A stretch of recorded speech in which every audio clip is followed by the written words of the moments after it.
ফুটের ভিতরে দশমিক থাকুক যাই থাকুক তোমার টেনশন নেবার কোনো কারণ নেই, শুধু দেখো সংখ্যাগুলো তোমার চেনা জানা কিনা। দেখো 625-এর তো বর্গমূল আমরা জানি 25 প্লাস 0 আর পয়েন্ট এই মুহূর্তে ভুলে যাও। তাহলে আছে তোমার 25, 25-এর বর্গমূল হয় 5। দশমিকের পর দুটো সংখ্যা আছে মানে বর্গমূল থেকে যখন বেরিয়ে আসবে দশমিকের পর একটা হবে, হয়ে গেল। মাইনাস 25-এর বর্গমূল 5, দশমিকের পর 6টা সংখ্যা আছে মানে দশমিক থেকে যখন বেরিয়ে আসবে 3টা হবে, অর্থাৎ 0.00। প্রথমে এই দুটো বিয়োগ করো, দিয়ে যোগ করে নাও। তাহলে 25 প্লাস 5 করে দিলে 10, 5 থেকে 1, 9, 4 ব্যাস 25.495 হয়ে যাবে তোমার অ্যান্সার। এই সংখ্যাটা সাধারণত পড়ে এভাবে যে এই তিনটে সংখ্যা কোন বৃহত্তর সংখ্যা দ্বারা ভাগ করলে ভাগশেষ একই থাকবে, কিন্তু এখানে অঙ্কটাকে এক স্টেপ বাড়িয়ে দিয়েছে। কিভাবে সলভ করবে? প্রথমে এক সংখ্যাটা পেতে হবে। কিভাবে পাবে? এক সংখ্যাটা পাওয়ার নিয়ম হচ্ছে যদি এই তিনটে সংখ্যা এ বি সি হয় তাহলে এই A minus B, B minus C, C minus এর গোসাগু হচ্ছে এক্স। তাহলে এখন তোমাকে বিয়োগগুলো করে নিতে হবে, দিয়ে গোসাগু বার করতে হবে। তাহলে বিয়োগগুলো যদি আমি করি তাহলে কি হবে দেখে নাও তো। এখন আমাকে এই তিনটে সংখ্যার গোসাগু বার করতে হবে। কিভাবে বার করবে? গোসাগু বার করার সহজ ট্রিক্স হচ্ছে এই তিনটে সংখ্যার মধ্যে খুব কাছাকাছি দুটো সংখ্যাকে চুজ করো, সেটা হচ্ছে এই দুটো। এই দুটোর মধ্যে বিয়োগ করো তো, দেখো বিয়োগ করলে হচ্ছে 59। এখন যদি 59 দিয়ে সবকে ভাগ করা যায় তাহলে 59 হয়ে যাবে গোসাগু, আর নইলে 59-এর মাল্টিপল চুজ করতে হতো আমাকে। কিন্তু দেখো এখানে 59 দিয়ে সবাইকে ভাগ করে নিচ্ছে, তাই না? 23, তার মানে 59 হয়ে যাবে গোসাগু। তাহলে এক্স এর মান পেয়ে গেলাম আমি 59। এরপর আমাকে কি করতে হবে? ওয়াই কে বার করতে হবে। সেটা কিভাবে বার করবে? না, এক্স দিয়ে ভাগ করতে বলেছে, তাহলে যে কোনো একটাকে ভাগ করে তুমি দেখে নাও। 1833 ভাগ করলে কত হবে? প্রথমে তুমি 4, তাহলে ওয়াই সমান হয়ে গেল গিয়ে 4। এই এক্স আর ওয়াই এর মান ওখানে বসিয়ে নাও। তাহলে 3×59, 7, 17, 4, 14, 56 বিয়োগ করে নাও তো 121 হয়ে গেল আমার B. Option B is the right answer.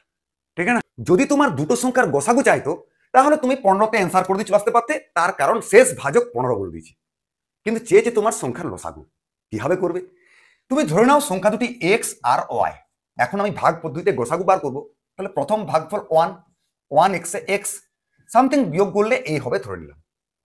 তারপর নিয়ম অনুযায়ী এখানে এক্স বসবে। তারপরের ভাগফল 5 বলে দিয়েছে, তার মানে আবার আমি এখানটায় 5 বসে নিতে পারবো ভাগের নিয়ম অনুযায়ী। আবার সামথিং বিয়োগ করলে কিছু একটা হবে, এটা এ ভাগফল 2 আর শেষ ভাজক 15, তার কারণ 2 এর পর আর কিছু দেয়নি। তাহলে 15×2 = 30, শেষ ভাজক যেহেতু বলে দিচ্ছে তার মানে এখানেই ভাগ শেষ হয়ে যাবে। তাহলে এর মান কত হলে 30 বিয়োগ করলে 0 হবে? 30ই হতে হবে। তাহলে এ সমান তোমার হয়ে গেল 30। তাহলে এখানটায় হয়ে গেল আমার 150। তাহলে এক্স এর মান কত হলে 150 বিয়োগ করলে 15 হবে? 165। তার মানে এক্স হয়ে গেল তোমার 165। তাহলে এখানটা যদি 165 বসিয়ে নিই, এখানটা যদি 30 বসিয়ে নিই, তাহলে ওয়াই এর মান কত হলে 165 বিয়োগ করলে 30 আসবে? 195। তার মানে ওয়াই সমান হয়ে গেল আমাদের 195। এখন আমাকে এক্স আর ওয়াই এর লসাগু বার করতে হবে। দেখো 165 মানে আমরা জানি 15×11, আর 195 মানে আমরা জানি 15×13। তাহলে এখন এই 15×11, 15×13 লসাগু চাই। তার মানে আলটিমেট 15×11×13, এটা বার করলেই তোমার অ্যান্সার হয়ে যাবে।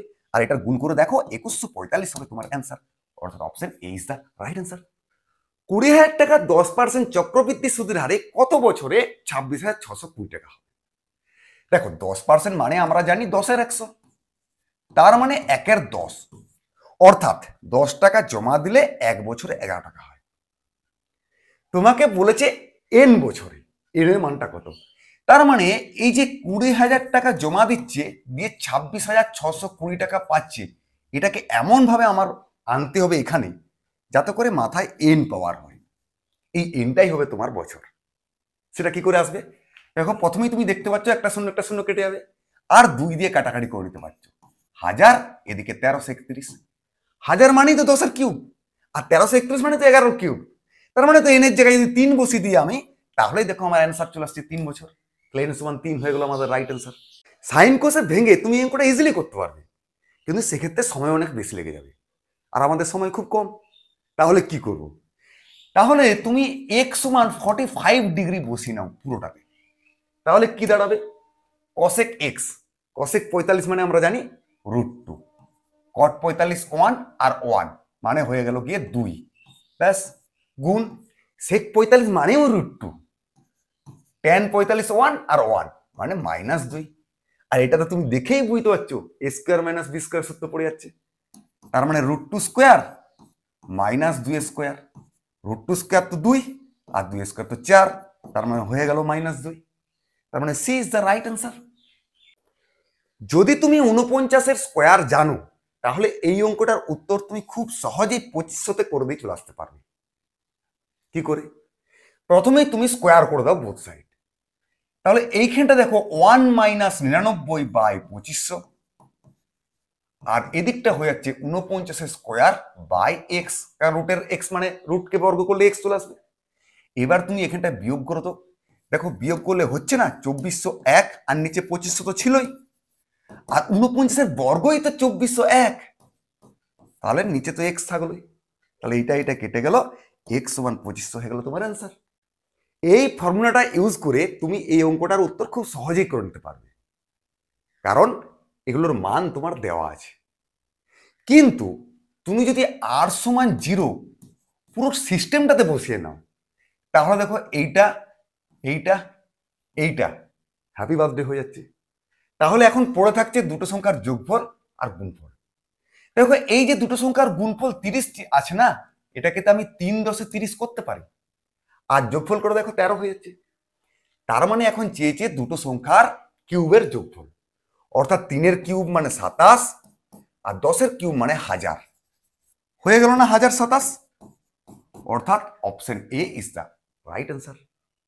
এটা তো আরোই সোজা, দুটো সংখ্যার যোগফল দিয়ে আছে, গুণফল দিয়ে আছে, তাহলে এটাকে এমন ভাবে ভাঙো যেমন যোগফল 8 হয়, পেয়ে গেছি।